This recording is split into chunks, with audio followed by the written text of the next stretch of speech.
Hello and welcome. So what I have for you today is a book review. Now, folks, I am 5'4", and take a look at this. Is this a book or what? I mean, when this thing first came out, I was just thrilled to get my hands on it. Now, it's a little difficult to manage. It's big, it's heavy. I mean, you could get in shape lifting this thing up and down. It's called Magic, and it documents in very visual form the magic performing art from the 1400s to the 1950s. And man, that is quite an era, quite a period of time to be documenting. Noel Daniel is the editor. Mike Caveney and Jim Steinmeyer are the primary contributors, and Ricky Jay did the introduction. So folks, it doesn't get any better than that, right? I mean, I hope you know who these people are. Jim Steinmeyer is one of the premier inventors of our time. He's an expert in magical history, and so is Mike Caveney.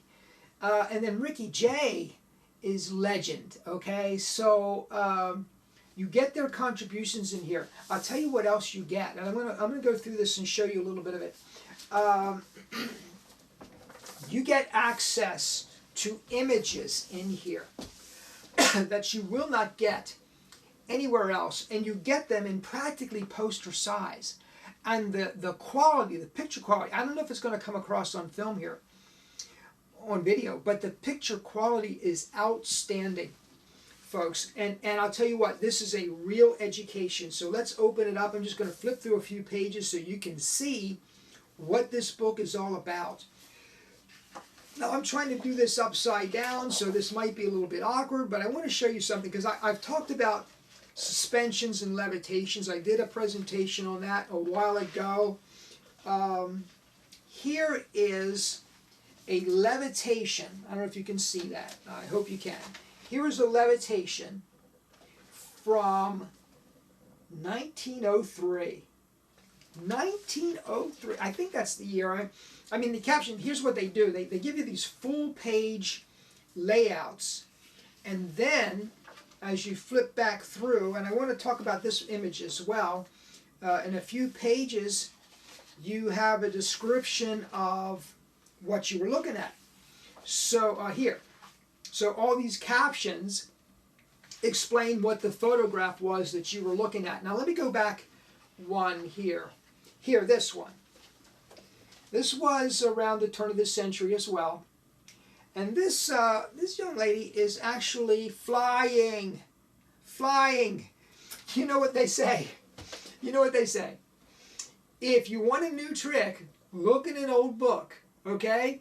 And Solomon said, there is nothing new under the sun. So yeah, stage flying was going on way back at the turn of the last century. Now, I don't know if Johnny Gahn was influenced by that or not. I assume that he knew it happened. And I wouldn't make any comparisons between this, you know, what you're seeing here, and David Copperfield's Magnificent Illusion. No comparison at all. But my point is that stage flying has been going on for quite some time, all the way back to the turn of the last century. So anyway, let me just flip through here just a little bit, see if I can give you a sense for the magnificence of this book. Now, if you're like me, you're going to find this book a little bit difficult to manage. I'll tell you something else that I love to do. I love to write in and highlight my books. If this were a normal book for me, I would have highlighted down through here. I would have made notes in the margins. The vast majority of my books are like that. So when I cross over and somebody inherits my magical library, they're going to inherit all of my notes and everything else that's in these books. But in this book, I just didn't feel comfortable doing that. You know, ink, I very often I'll use archival ink. It's hard to use archival highlighters, but I do use archival inks. but nevertheless they have a tendency to run or bleed through or something like that, and it messes up a book pretty good when you do that. I don't mind doing it for most books because the books, for me, books are they're for users, okay, and I like to be able to go back and reference something and find it quickly, and that's why I do the highlights and make the notes in the margins. But this one is just too valuable. It's just too good. I just don't want to do that in here, so I have not done that. But let me tell you something. The walk through history here is just magnificent. So you get these full spreads here. These wonderful magical posters. Look at this. Isn't this magnificent? And you get all the explanation from Mike Caveney and from Jim Steinmeyer, all of the history. I mean, I'm telling you, that this is, remember we talked about Ajra?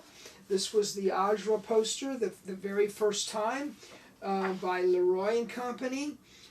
Keller's Floating Lady. This is David Devant down here. So, man, this is just spectacular. So anyway, it's easily one of my favorites in my collection. I absolutely treasure this book. Denny Haney sold it to me. So it was, look at that, Thurston's Illusion. It's one of Thurston's right there. One that he developed on his summer break. So this is getting into sawing illusions here. Fantastic stuff. So anyway, I wanted to flip through here and just Adelaide Herman. So you don't run across Adelaide in a lot of histories, and I'm glad that she's included here. And not only included, but you get a huge spread on her as well. So you've got so you're walking through time up to the modern age, up to the 1950s. So really the television era. So they're looking to bring you up to speed from the origins of magic in the modern world to the period of television when people like Mark Wilson and David Copperfield sort of took the mantle. But prior to that, these were theater people. These were people that relied on publicity, relied on pre-show publicity stunts, relied on their posters, their front men to go in and create the kind of demand or the kind of audience that they needed to go from town to town and make a living performing their art. So it's a much different period, much different time. But as I flip through this and you see various pages, you see the poster after poster after poster. A lot of magicians today collect these posters. They are very expensive to collect. The originals you can get replicas at a reasonable price, but the originals, of course, are kind of pricey, but they're gorgeous. Denny had a whole room full of them. In fact, his shop was filled with them, and he was a collector. So I got to see a lot of these up close and personal. But when this book came out, I just could not afford to do magic poster collecting. So when the book came out and it was chock full of these magic posters and photographs, I could not believe it. So I was standing in line waiting for this baby when it came out. Now, let me go back and discuss just for a second. This is arduous to read. It's heavy to pick up. If you're sitting at a nice desk like this, it's doable. But